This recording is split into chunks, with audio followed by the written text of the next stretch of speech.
All right, so Anthony Davis is officially back. If it wasn't clear before, with him, getting some good games against some lower seeded teams, he proved it tonight on national television, in a very convincing win against the Bucks, where he put up 45 points. He looked sensational in this game, man. He in the first half he scored 23 points. Everything was at the rim. He was living at the rim. Didn't take a three at all. Funny enough, he didn't have a rebound, but again, still dominant in the first half. Second half, he came out, same thing, dominant at the rim. I think he ended up hitting two threes, the only two threes that he took. He looked sensational tonight. I think that's Anthony Davis that people have been expecting for a minute, and I'm glad that it's finally here. LeBron also looked good tonight. I think he had about 28 points, near triple double, usual LeBron things. But they also, both of them look really good in this little short corner pick and roll that they run. I don't think they've used it as much as they used it tonight in any other game in the season. But if it works as well as it did tonight, I think they need to continue going to it. Now to the Bucks. Their defense looked very out of sorts tonight.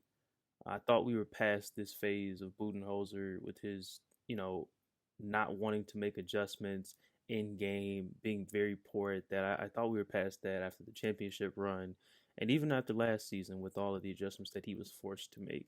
But tonight he was back to his old ways. Like I just talked about, that pick and roll with Anthony Davis and LeBron in the short corner, in the left corner specifically, was killing them all night. And Budenholzer did nothing about it. He made no adjustment the entire night. I'm watching the game myself, and I think it's as simple as a switch with those guys. You make them switch. Because if you've seen the game, it was a very very close to the basket pick and roll. Like they're inside the 3 point line, free throw line below almost, running this pick and roll with AD and LeBron, clearing out that side. And sometimes it would have been a bad switch if it was like Wesley Matthews or something like that. But I think a guy like Drew Holiday, if he's on that, he can switch and get back. They have enough help on the weak side to make that switch. Sometimes LeBron was on LeBron on the pick and roll. That's an easy switch. LeBron stays on the pick and roll. Brook Lopez, if he's guarding AD, can take LeBron on that pick and roll or whatever. Like you can switch those type of pick and rolls, especially so close to the rim, because there's no slipping that.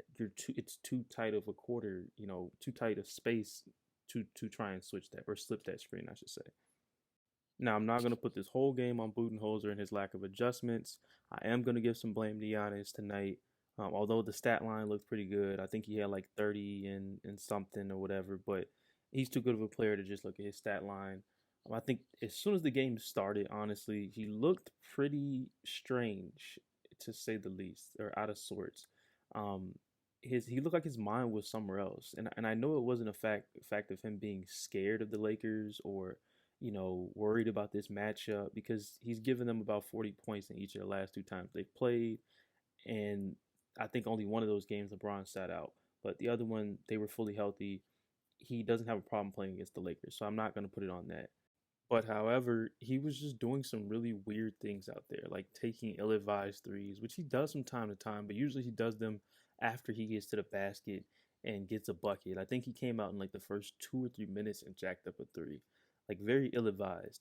And then the biggest issue that I had with him tonight was the fact that he switched up his free throw routine on national television 20 games into the season. And then this new free throw that he somehow came up with, when he did it, I don't know. My assumption is that he did it in the game. This new free throw routine takes like 15 seconds. And now I'm a Giannis fan. I will say that unapologetically. I'm a Giannis fan. But I wanted them to call the 10-second violation on him because it was that blatant.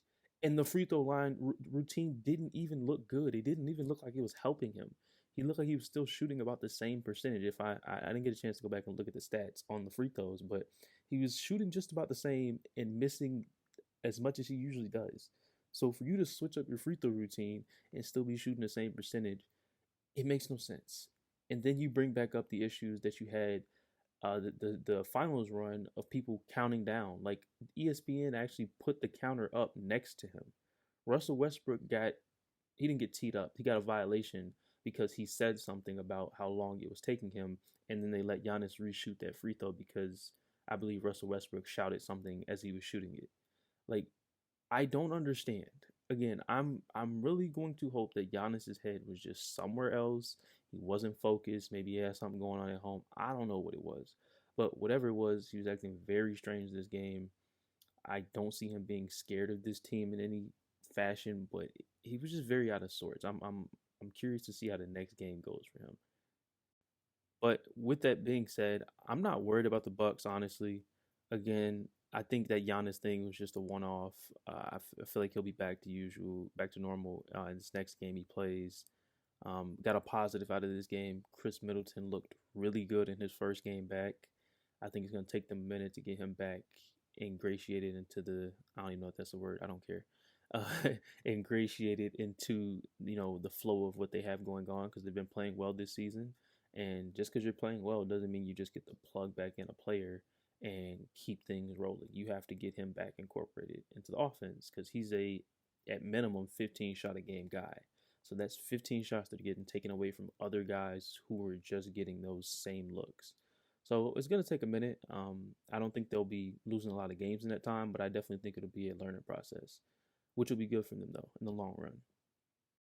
Now to the Lakers to finish this off. While they looked amazing tonight, and they did, they still gave up almost 130 points or so. I think it was like 129. I think the score ended up being 133, 129. You still gave up about 129 points to this Bucks team.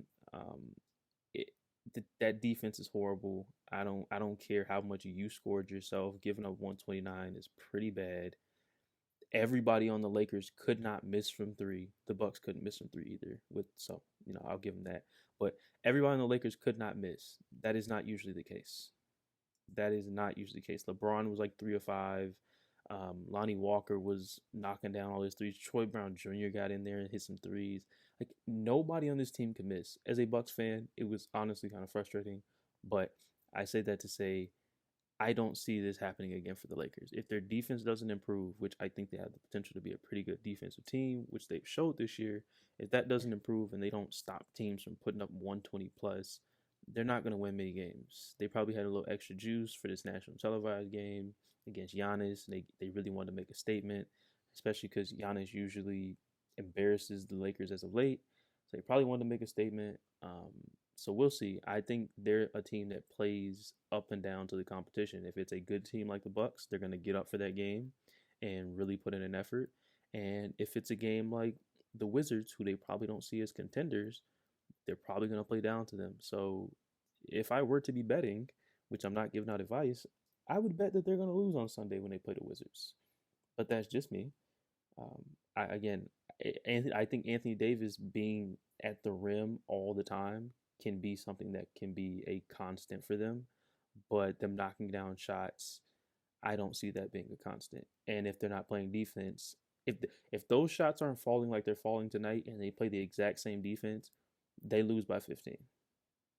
Even with Anthony Davis going off for 45, if the jump shots aren't falling the way that they did, they're not winning.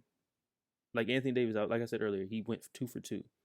Anthony Davis has not shot the three well this season. Nobody on this Lakers team, except maybe Austin Reeves, has shot the three well. It's not going to happen again, so they need to shore up on the defensive end. We'll see if they can do it. I will be back to talk about the Wizards game, win or lose, on Sunday. So we'll see how that goes. Until next time, I appreciate you guys for listening.